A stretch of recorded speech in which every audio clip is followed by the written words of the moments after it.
Well, all right. We were waiting for Miss Jerry to join us. It looks like she's joined us. I'm praying that other people are going to jump in, and we're just running a little behind. But I do want to kind of jumpstart our conversation by sharing a video. So if you all would not mind, I'm going to share a video that is about 4 minutes and 57 seconds, and then I'll be right back with you. And we will have our conversation after that. Can we all see that? Yes. Bigger. There we go. It was a video that I came across from this organization, but it provides some really good talking points. So here we go.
Got that right there.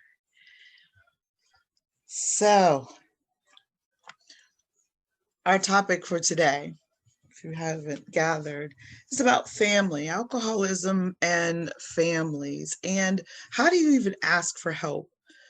Watching that video, I'm wondering if anything stood out. Is there any information that stood out for you? Is anything new? Anything similar, familiar?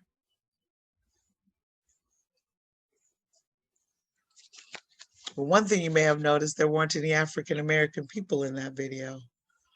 Did anybody capture that?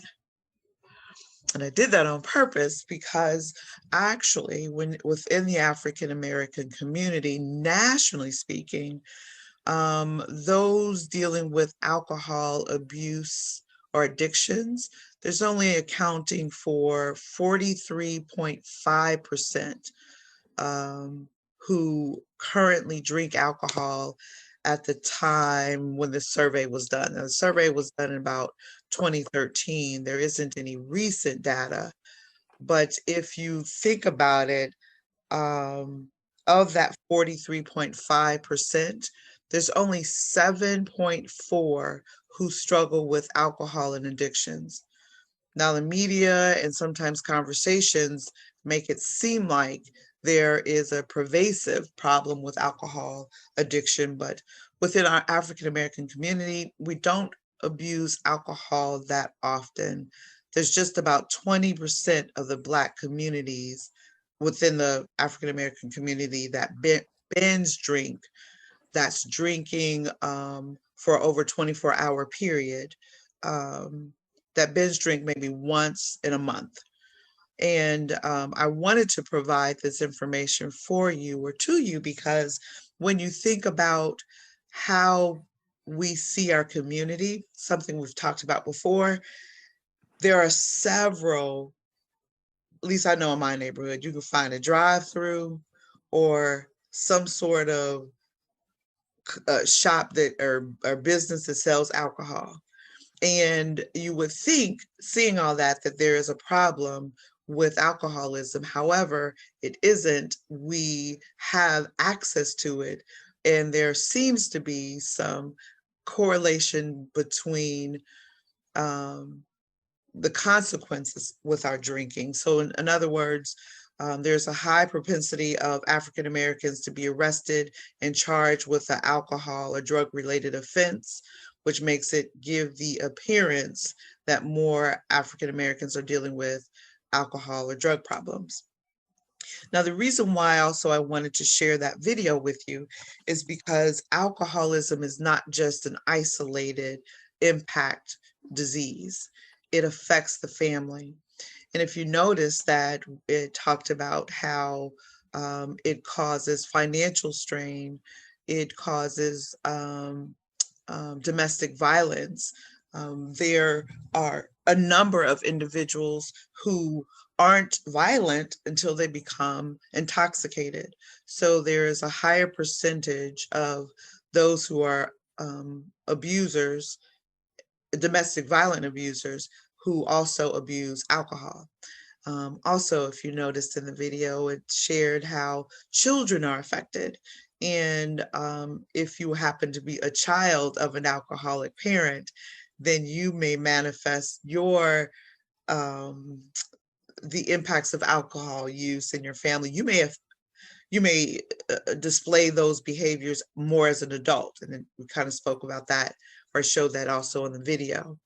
One of the things I'm wondering, if I want to propose this question to us, and I know it's just a few of us, but I'm interested in knowing, what are your thoughts on why families don't seek help? Why do you think families do not seek help? Embarrassment. Embarrassment? Now, you saw that mentioned with the child being embarrassed about the parent figure drinking, but it also implies or affects the wife or the spouse or the husband, whoever the person is drinking, to experience embarrassment as well. Yep. Anyone else? I think the parents, be it the male or the female, whichever one or both that might have the drinking problem, if they don't admit to themselves that they have a problem, then why would they seek help that would include their children? Mm-hmm. So the person that's the drinker doesn't admit that they have a problem, and the impact on the family is they live with that lie, that same denial of not having a problem. I don't know if you noticed in one of the video or one of the snapshots in that video, it showed a couple sitting just kind of not facing one another, not talking about it. A lot of families have what I call the proverbial elephant in the room, and no one talks about how that person misses work. And you usually have an enabler who is making excuses. And there are 4 types of personalities that develop within an alcoholic family. There's your scapegoat, there is the lost child, there is the rescuer, and then there's the overachiever. The scapegoat is usually the person that gets the brunt of energy about things being wrong. So you may have little Johnny or Kevin who is not doing well in school, and all the energy gets focused on him doing bad in school when really it's mom or dad that's drinking. So all of the energy, that anger, the resentment, the fighting is focused on him versus focusing on the person who's abusing alcohol. Your scapegoat, or your overachiever. Your overachiever is the one that would be the person that takes on more of a parenting role. So they end up filling in for that parent that is not present because of their drinking. They could be physically there, but not emotionally available. And then you have your person who is the enabler. This is the one that will make excuses for that person that's drinking. So they may say, oh, they can't come to the dinner tonight because they're really tired. They've been working all day, when really they're just sleeping off a hangover. They're the ones that will call their jobs for them, the person who's drinking, to make the excuses, to say, well, they can't come in because they're not feeling well. And they will also minimize or marginalize that person's drinking. Who am I missing? Scapegoat. The lost child. The lost child is the one in the family that nobody really pays attention to. They have struggles, but they don't create enough distraction, if you will, within the family that causes everyone to look at. So they are usually the child within the family who is really comfortable being by themselves. Even when you try to pull them out, and they'll come in and sit with the family, but they don't make a lot of noise. They don't cause a lot of trouble. Whenever there's an argument, they're the ones that will kind of go and isolate. There's some research that has indicated that the lost child generally suffers more from depression than any of the other children in the family. I'm going to pause and ask anybody have any thoughts, questions? Oh Lord, this is going to be a quick discussion. Can you repeat the 4 titles again? Mm-hmm.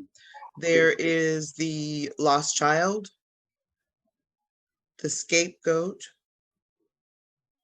the rescuer or the enabler, and then the overachiever. Thank you. Mm-hmm.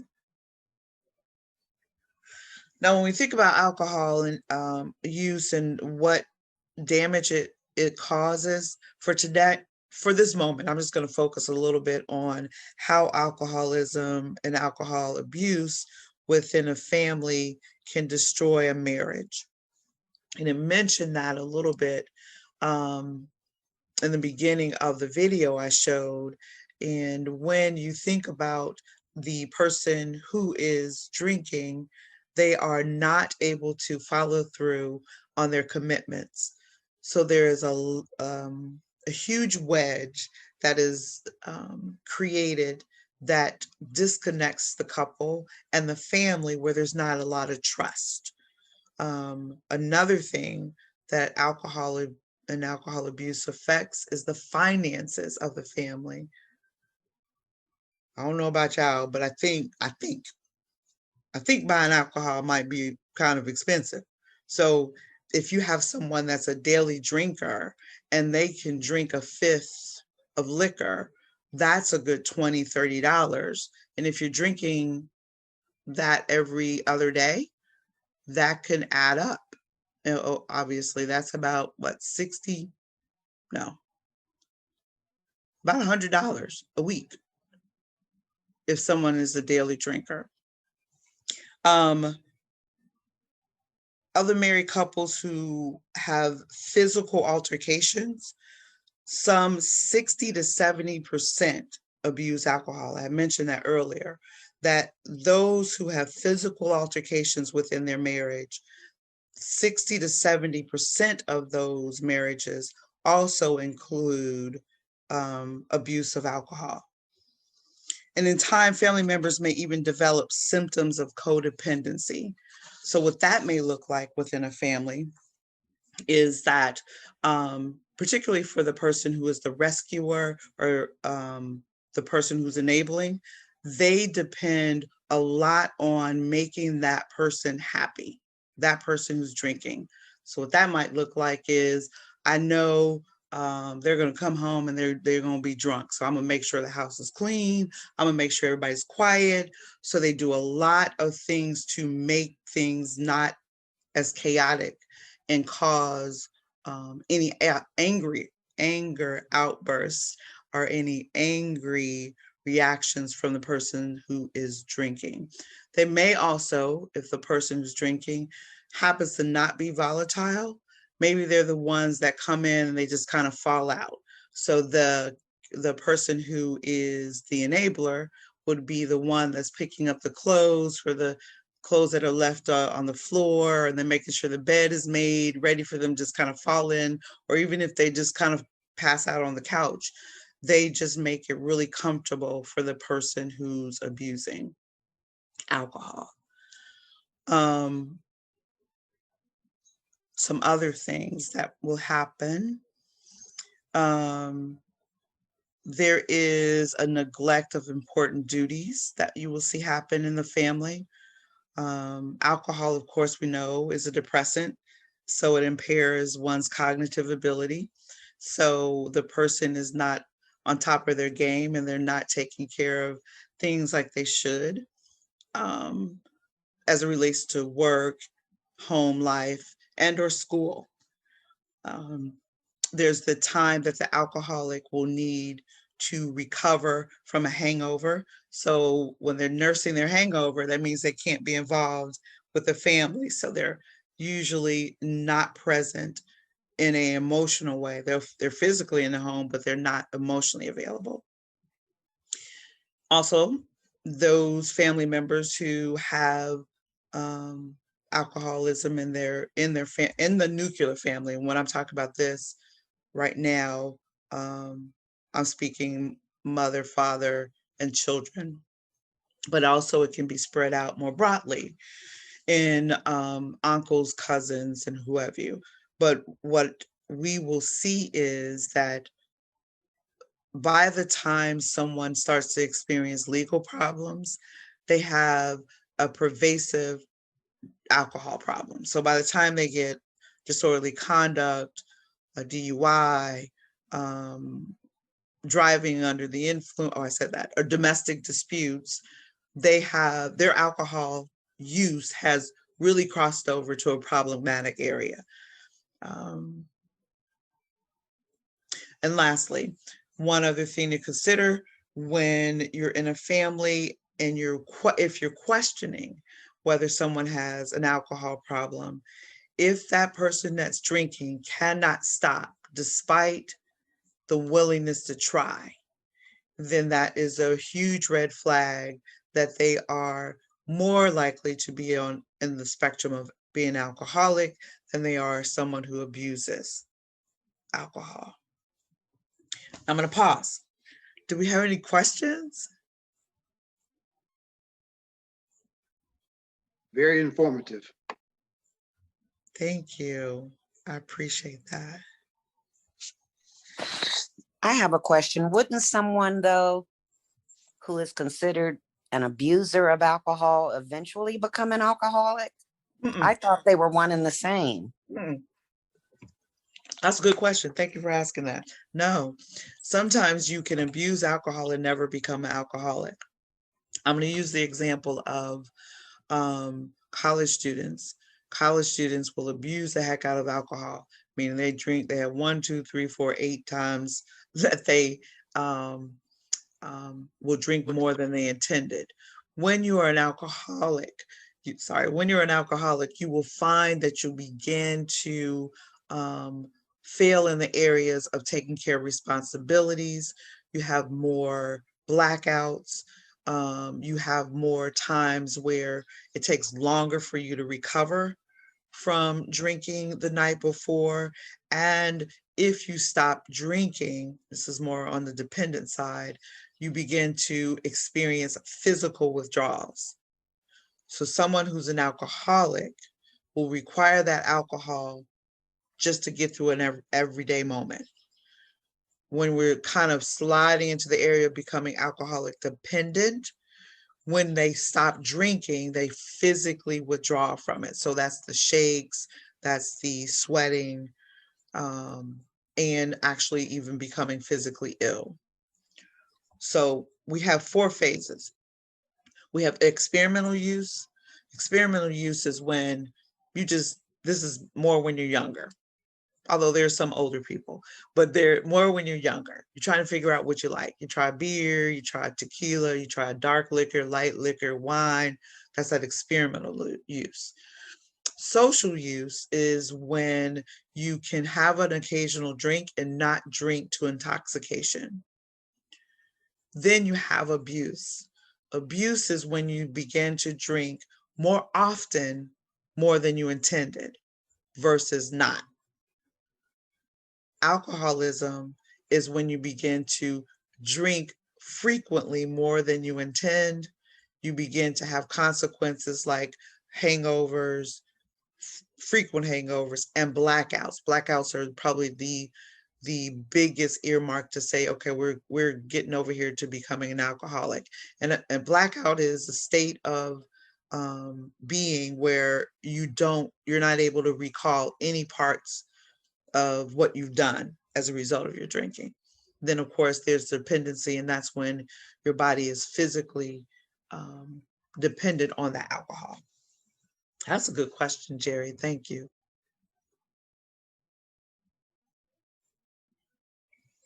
I'm going to slide into what we're here for tonight, and that is, how do you ask for help?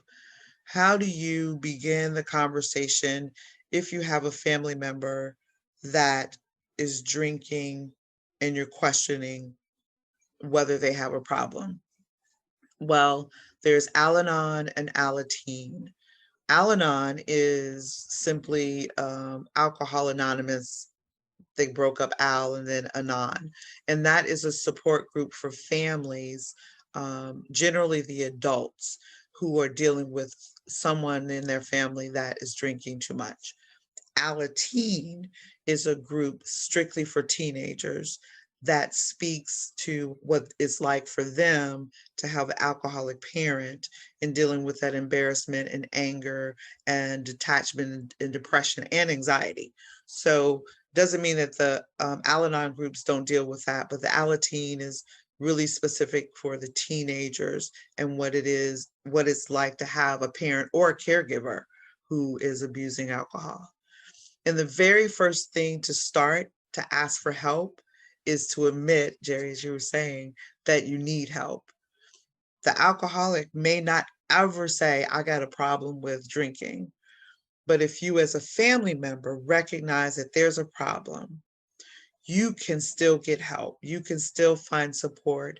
And the National Council on Alcoholism, we have an organization here in Cincinnati.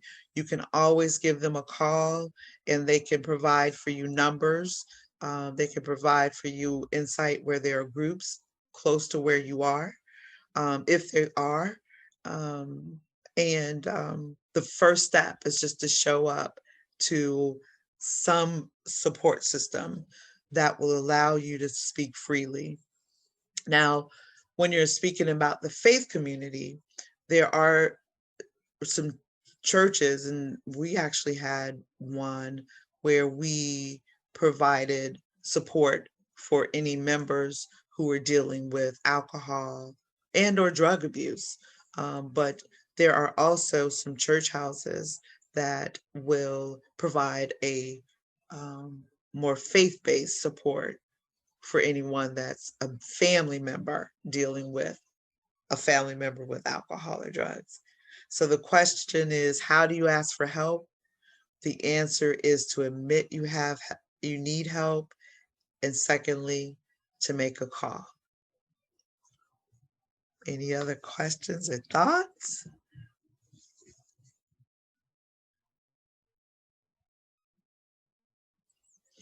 Well, I don't have a whole lot of other information. I did want to just we, S.O.A.R Development, wanted to come here today just to provide some information and also to get some feedback from you, the participants. What do you think? I know we spoke on embarrassment, but I'm wondering if there are any other things that you can think of that may cause someone not to seek help. Are there any other? And I want to write those down so I don't forget. You said embarrassment. Is there anything else?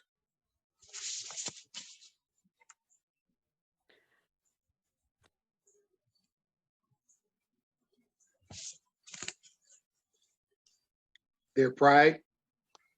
Pride. It could be their status or their place in life, which is part of their pride. So status may hinder somebody from seeking help. That's good. Okay.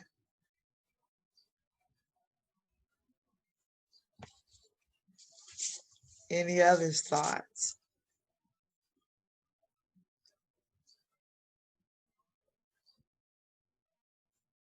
Well, I appreciate y'all. It's a small group, but I pray that you were here and what you heard is going to help you beyond just being here for our discussion. Yes, sir. Oh, that's a good one. What do you mean? Well, I may think I can't afford to get assistance, to get help. I may be stretched out so, financially that I'm afraid to seek help, that it would cause a debit or a hard stress on my family to try to pay for some help, counseling, anything. That's a good one. So not being able to afford places. Everybody's job doesn't offer assistance. Person could be self-employed and they can't see, paying for it. So that could be a barrier. That's good.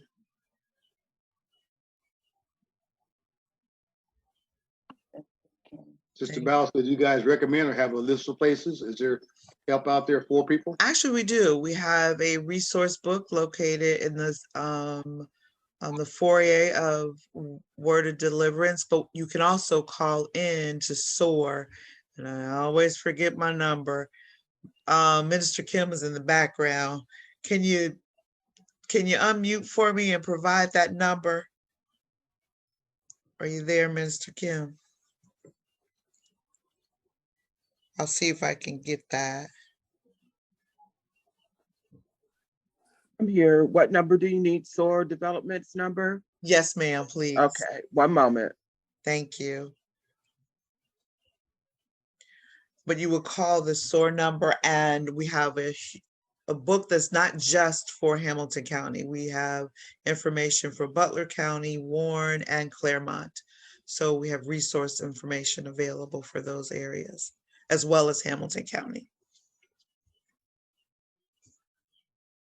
But I like that. So we have embarrassment, pride, status, finances, being able to afford getting counseling and treatment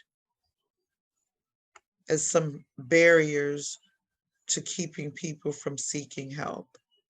That's good. Okay, and I have the number.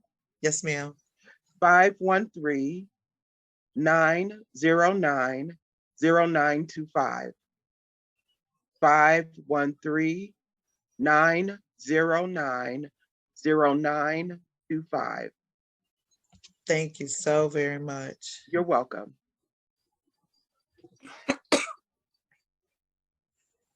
Jerry, I'm putting you on the spot. Did you have any questions or thoughts? Yeah, I've been trying to get in here. I think I've been pushing the wrong button. Can you hear me? Yes, ma'am, I can. I'm not used to doing this on my phone. I had a comment. I don't understand in the role of an enabler. Mm-hmm. I mean, if that person knows that they're living with someone who has a serious problem, but yet that person will even go out and get the wine or get the drug. What is that? That's not love. That's not concern. Yeah, when you think about it, if you look at it from the perspective that they want their loved one not to hurt, and they meaning that enabler, from however their distortion of thought is, when they don't drink, they hurt.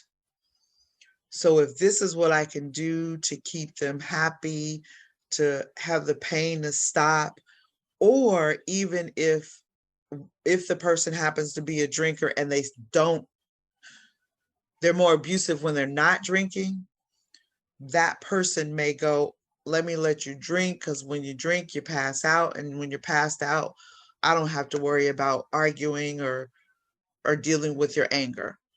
It just, the variables are different for each person. But you're absolutely right. It is a distortion of love.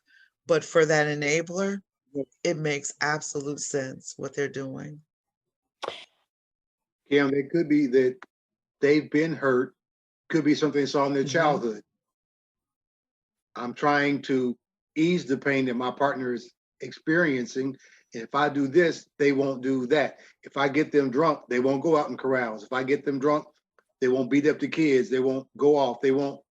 So they may feel they're helping the person. And hearing you say that, absolutely. And you brought back to my remembrance that there are high incidents of infidelity within marriages where there's alcohol addiction or abuse. So for some, particularly for women, they believe that if I make sure my man has some liquor, make him happy, he won't have a need to go out and do something else with someone else. So they try to create a home environment that will allow or keep that person at home. Yeah, good. But Thank you. Yes, ma'am. That's a good question.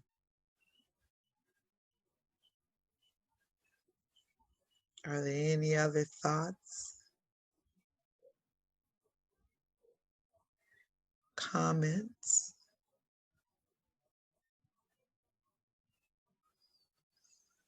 Okay. I knew that we wanted to get on just very briefly this evening, and I know the time is getting later, but I don't also want to end too abruptly where people may have a thought that they may share or want to share. I want to make sure I provided all the information I want to share.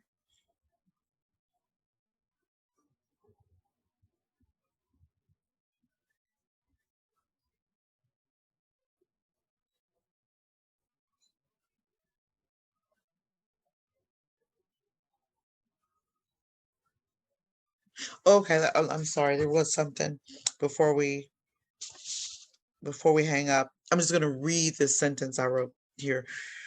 Initially, a person may think that abusing alcohol will help them deal with stressors, but as they continue to drink a lot over time, this abuse can turn into dependency on the substance. And Jerry, this is speaking to what you have brought up earlier. Mhm. Once the individual becomes psychologically addicted, alcohol abuse can become all-consuming. As individuals are often part of social networks, it is easy to understand how alcohol abuse has a ripple effect across a person's entire network, meaning their family, their friends, their employees, employer, and colleagues, or anyone else who depends on that person. So when you think about anyone in your family who is abusing alcohol or isn't an alcoholic, it is not only physically addicting, but is psychologically addicting. And if they have taught themselves how to deal with stress, anxiety, depression, loneliness, rejection, sadness, if they've taught themselves that if I take a drink, I feel better, they are now psychologically trained themselves to use alcohol as a coping mechanism, not deal with anything. So if you know anyone that's dealing like that, or if you have a concern, don't hesitate to, you can even call up to Word of Deliverance and we can give you information to help you get help you to help others, and prayerfully help the whole family be able to solidify and become more healthy and learn how to live life on life's terms without the use of alcohol. So if there are, In the future, will there be some kind of training or seminar concerning this? say it again, please. In the future, will there be any more training or seminar addressing or concerning Well, this? you know what? Next week we're going to talk, or not week, next week, next month, we are going to talk about abuse, but we're going to come from the perspective of abusing pills. But there could be. I'll put that down in the suggestion box. Okay. Thank you so very much. Kim, you talked about the family dynamics. If the enabler knows that by getting the other person or allowing them to become drunk, it could have an effect on the kids. They know that during that time, the person who's usually aggressive or upset, when they're drunk, they're more giving. So now I'll ask mom or pop for the money. Now I'll ask to go out on the date. Yep. I'll wait till they get to that point in time when I think I can ask things that they normally wouldn't give to me because their state of mind is impaired and they're more likely to give me the yes I want versus the no. So it all has dynamics that kind of a domino effect. Yep. You know, the mom gets the husband drunk, so he's behaving at home, he's staying home, he's not carousing. The kids are thankful that he's drunk, because when he's drunk, they give an extra couple of dollars to go to the movies or go skating, or there's peace in the house. He allows them to have their friends over. He allows them to go out and do things. So the enabler is thinking, hey, the whole family's happy because I'm letting him get drunk. Yep. And then those children grow up to be adult children of alcoholics, and they have relationships that are not with healthy attachments. So they don't know how to authentically ask for what they need just from a place of, from their heart. They only know how to ask for what they need through some form of manipulation. So then they go into a relationship where there's manipulation and mistrust, and complete the cycle all over again. Yep. Amen. Amen. That's good. So if we don't have any other questions, any further thoughts? Good night. Yes, I thank you so very much, you guys, for joining us. We will be back here on the fourth Thursday of next month, and at the same time, 7:30. Please invite others to join the discussion. We become stronger, better, wiser when we do this together. And next month, we're going to talk about opioid and pill and medication abuse. So thank you all so very much. And you have Kim, a one, ma'am. we Could do I have please- a date change for April. Thank you. Can you give Yes. that date? Can you give that date change, please? Um, If not, I, to the 15th, yep. third Thursday. Yes, we are moving our meeting to the third Thursday of the month due to Holy Convocation. So that meeting in April will be April 15th. Yes. So we'll be back here again on April 15th at 7:30. Again, please invite others to join the conversation.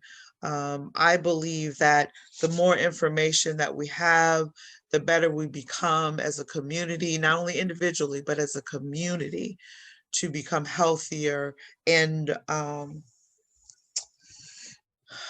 going to just say healthier, both mentally, physically, and obviously emotionally. Jerry, did you have something else before we disconnected? I saw you unmute. Or were you already unmuted? I wanted to make sure I had your name. I have it though. Okay. Yes, ma'am. Kimberly Youngblood. Yes, ma'am. Okay. Thank you so very much. Thank you. You all have a wonderful night. Enjoy. Be safe. I think we're going to get some storms, but all is going to be well. It's going to be good sleeping weather. Yes. Yes. So everybody have a good night. Good Thank night. you so much. Thank you. Okay. Bye-bye. Good night. Good night.